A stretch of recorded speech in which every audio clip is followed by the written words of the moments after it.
Très bien. La rencontre Tshisekedi Fayulu suscite plusieurs tensions, plusieurs réactions. Nakati ya rebelle. Kabila se prononce. Nanga tantôt. Il fallait kabakutane. Senko salut. Senko salut aussi. Bandeko Balandi, bonjour, bonsoir. Tout va dépendre de l'heure à laquelle vous allez suivre cette première partie de notre magazine d'actualité Bimba Bileja. Ouais, Bimba Bileja. Comment déjà na kati ya commentaire, papa Eva de retour. Bimba Bileja. Bimba Bileja. Bimba Bileja. Et la première partie, à Lelo. Lelo, tu as eu le 6 juin 2025. On est là à la une. À chaque minute, tu es mang. Tu es ce qui se passe. À l'est, tout comme à l'ouest, nord, sud. Mboka na biso sengeli, to défendre yango na ndenge nyonso. Bino ba épée, vous s'engager pour nous défendre, pour nous soutenir les Wazalendo. N'hésitez pas. Dans lancé un message dernièrement, je vous ai dit qu'il y a beaucoup de stratégies où il faut mettre déjà en place pour que Toyebana mettre complètement KO dans le désordre qui régner à l'est du pays, sans tenir compte du gouvernement. Le gouvernement va s'amuser na bango, Wazalendo ba osala oya bango. Mais ils ont besoin de votre soutien, de votre appui. De comment tuninga lobi mais papa Eva, mais gouvernement appelle ça bazale no mongote, appelle ça bango ninité pour na nini lobela makambo yo. Non, ça c'est l'affaire de nous Congolais. Nous nous organisons na ndenge na biso. Nike okotinda numéro na biso yangwana, appelez par ce numéro là, eza na M-Pesa, ils appellent na Orange Money, soki osale la Airtel Money, yebisa biso tokope sayo numéro ya Airtel Money au contribuer pe. Oyo biso tozana kati ya koseleza par na biso population les Wazalendo bana mboka bamwena ntanda bakolo mabele batoto ya inchi. Alors gouvernement azana o azana kati ya kosala na par na ye ozana gouvernement olandaka biso boza député oza nani oza ministre mais bolandaka biso papa Eva musala kitoko zosala waza na biso courage coup mais courage waza bazana kati ya kolala njala mais bazo défendre mboka. En tout cas, patriotisme mata. Soki Western Union na musika, toro pesa yo ba coordonner na biso. Bande ko balandi, match za ko yinda na kacha opinion. Pour ceux-là qui avaient suivi la première partie, donc partie moko to sala ki mkolo mwa lobby concernant d'abord mise au point sur rencontre ya Tshisekedi na Fayulu, ils ont tout compris. En réalité, ils ont tout compris. Na mekaki ko expliquer ko taper na kacha muzindo pour vous donner des éléments qui devraient vous permettre de bien analyser la situation. Parce que biso, totika la population na katia mbutu te. Biso lingagande ko expliquer makambu, ko paie sa population matière. Va comprendre en réalité parce que batebele ba kosa mitro. Les rebelles baza ko kosa. Concernant peu effectif na bango, na golobela yango awa. Nalingi d'abord bolo banakati ba commentaire tout ça. Natangi ba commentaire na bino na tonga na zo seka. Bolo banano. Katumbi manifeste aussi l'intention de rencontrer Tshisekedi. Kabila de même. Nanga alobinga na kotika na simate. Bande ko balandi. Boy bisabiso. En réalité, qu'est-ce qui justifie cet engouement? C'est de ça qu'on va parler aujourd'hui. En réalité, il y a des choses que nous devons comprendre, ne fût-ce que par notre attitude. Plutôt par leur attitude, nous devons lire ce qu'ils représentent. Balinga kola ki attitude moko boya batumo bazalaki makasi. Je vous avais expliqué que le contour ici était que tous ces soi-disant opposants là, ils étaient tous de commun accord que M23 était leur bras droit. Lokola bango bazaki na manduki bakoya ti Kinshasa.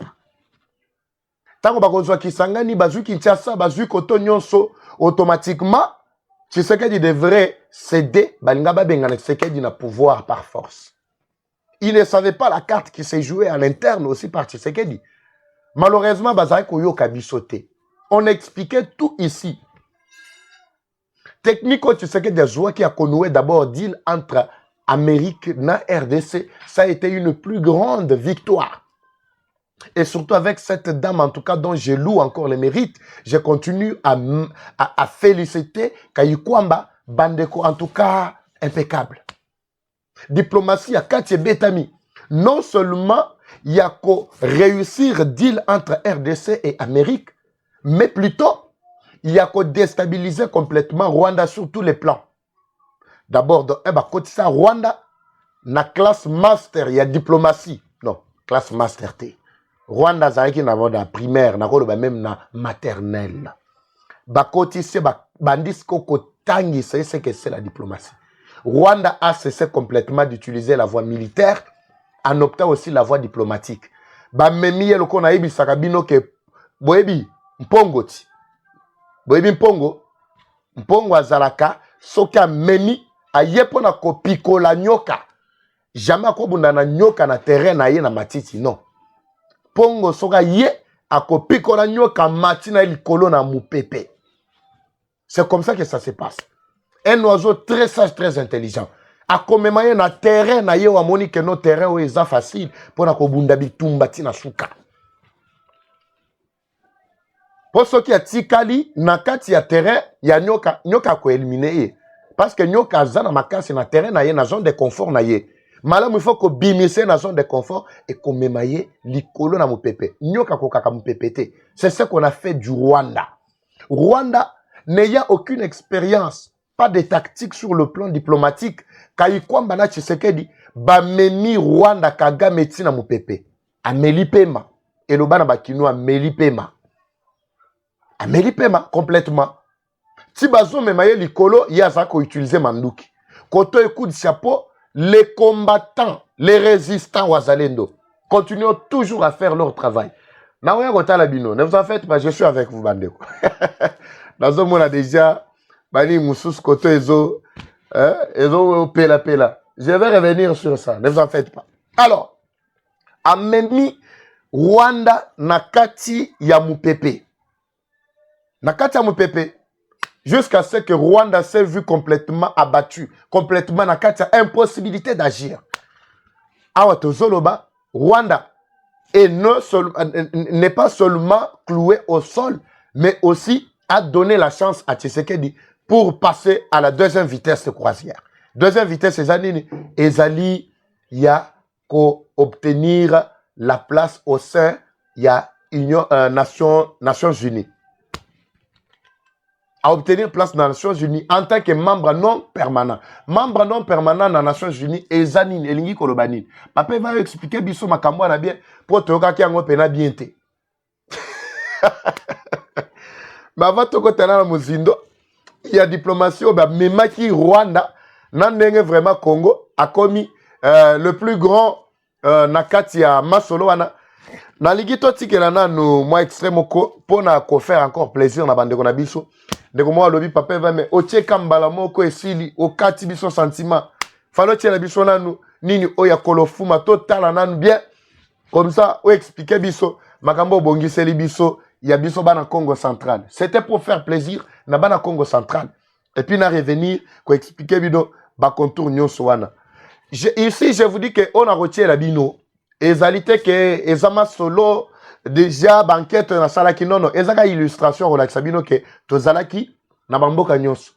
Kimpese tozalaki kolofuma tozalaki image to bandoko tiaka progressivement.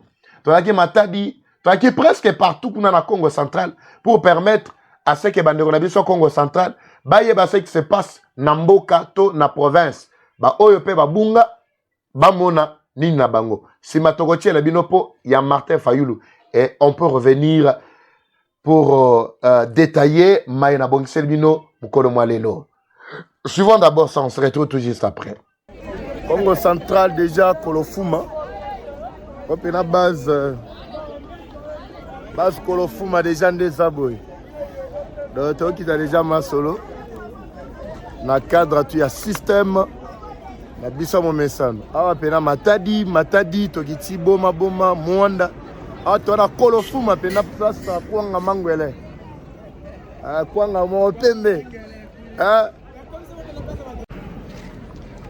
et pe sande ba bien boma saboni atozapi ana discussion kolo kolo ana kolo akata ngona musika na kolo ana pena kolo penza ya kolo comprend déjà kolo vraiment ato sepeli na système tout bimba bileja donc domo boyebi na kolo fuma donc toro qui t'a déjà pour na masolo investigation Alors, voyage ça vraiment pénible. Toto les cas, Banzangungu, to l'équipe à Sonabata, to l'équipe à côté Nyonswana. Alors, to sali Moussana Bisso comme il se doit. Alors, to qui t'a matadi, to petit matadi. Boma Mwanda. Donc, to aussi Sama Solo Ti. Mwanda. Ouais, voilà, ça va. Kwanga Kolofuma. Kwanga Kolofuma, 1000 fois Kwanga Kolofuma, lisango 500. Vraiment. Like ça na Kwanga. Yango papa. Kwanga mangwele. Babenga ngo pembe. Ya pembe, ya bien, ya bakongo. Na lela Kwango fort. Esengo trop. Ça va. On a vu pour les sengo pour la recette stabilo. Ya solo papa. Mais tangawis na limite. Bimba bileja, on dit tangawis combien? 1000 francs. 1000 francs pamba. 1000 francs papa na ngai. Ça va. Merci. En direct de Matadi, Binomo Boyebi, on a centre-ville, Matadi Mabanga, le design est bien, Binomo Boyebi, nous sommes Kobakaka. La carte à Matadi, Naba Waza. Vraiment? Naba Waza. Wazalemba.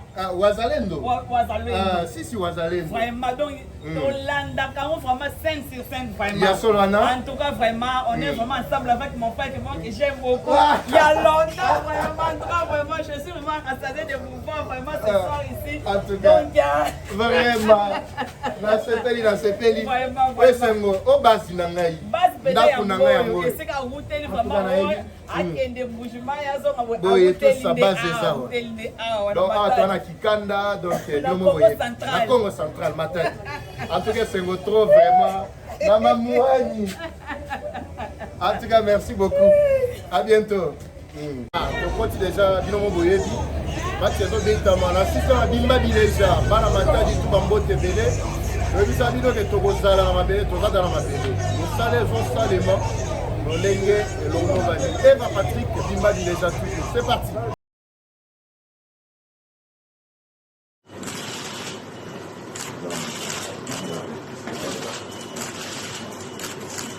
Vous savez que le pays est dans une passe très difficile. Nous sommes attaqués de partout. Nous avons besoin de la cohésion nationale. Je suis venu pour lui dire que nous n'avons pas 36 solutions. Nous devons créer un camp de la patrie. Donc, les gens qui luttent pour leur pays. Et donc, pour cela, avec toutes ces crises que nous avons, crise sécuritaire, crise sociale, crise politique, la solution, c'est un dialogue. Donc, je lui ai demandé de tout faire pour rencontrer les évêques de la Cinco et les pasteurs de l'ECC pour discuter afin de voir ce pacte social qu'il propose, comment est-ce que nous pouvons le mettre en avant. Donc, il m'a compris et il va donner sa réponse très rapidement. Nous sommes Congolais et nous avons des frères et sœurs qui souffrent, des enfants qui souffrent, des enfants qui dorment à la belle étoile, des enfants et des gens qui meurent tous les jours. Aujourd'hui, à Goma, combien de gens sont morts? Aujourd'hui, à Beni, à Butembo, aujourd'hui, à Bukavu, combien de gens ont été maltraités par des gens qui ont occupé nos territoires, nos localités. Donc, c'est de ça que nous avons parlé. Nous sommes humains.